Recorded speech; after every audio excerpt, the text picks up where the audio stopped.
ರಾಣೆಬೆನ್ನೂರು ಬಳಿ ಸಂಪೂರ್ಣವಾಗಿ ಹೊತ್ತಿ ಉರಿದ ಬೆಂಗಳೂರಿನಿಂದ ಗದಗಕ್ಕೆ ತೆರಳುತ್ತಿದ್ದ ಕೆಎಸ್ಆರ್ಟಿಸಿ ಪಲ್ಲಕ್ಕಿ ಬಸ್.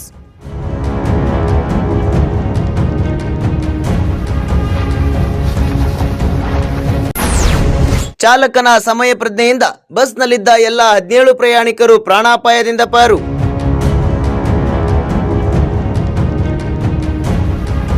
ಹಾವೇರಿ ಜಿಲ್ಲೆಯ ರಾಣೆಬೆನ್ನೂರು ತಾಲೂಕಿನ ದೇವರಗುಡ್ಡ ಗ್ರಾಮದ ಬಳಿ ರಾಜ್ಯ ಹೆದ್ದಾರಿ ರಸ್ತೆಯಲ್ಲಿ ಸಂಭವಿಸಿದ ಬೆಂಕಿಯ ಅವಘಡ. ಹೌದು, ಬೆಂಗಳೂರಿನಿಂದ ಗದಗಕ್ಕೆ ತೆರಳುತ್ತಿದ್ದ ಕೆಎಸ್ಆರ್ಟಿಸಿ ಪಲ್ಲಕ್ಕಿ ಬಸ್ ಹಾವೇರಿ ಜಿಲ್ಲೆಯ ರಾಣೆಬೆನ್ನೂರು ಬಳಿ ಸಂಪೂರ್ಣವಾಗಿ ಹೊತ್ತಿ ಉರಿದಿದೆ.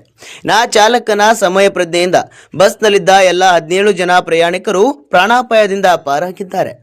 ಹಾವೇರಿ ಜಿಲ್ಲೆಯ ರಾಣೆಬೆನ್ನೂರು ತಾಲೂಕಿನ ದೇವರಗುಡ್ಡ ಗ್ರಾಮದ ಬಳಿ ರಾಜ್ಯ ಹೆದ್ದಾರಿ ರಸ್ತೆಯಲ್ಲಿ ಈ ಬೆಂಕಿ ಅವಘಡ ಸಂಭವಿಸಿದ್ದು, ಬಸ್ನಲ್ಲಿ ಬೆಂಕಿ ಕಾಣಿಸಿಕೊಳ್ಳುತ್ತಿದ್ದಂತೆ ಚಾಲಕನ ಫಕ್ಕೀರಪ್ಪ ಎಲ್ಲಾ ಪ್ರಯಾಣಿಕರನ್ನ ಕೆಳಗೆ ಇಳಿಸಿದ್ದಾರೆ.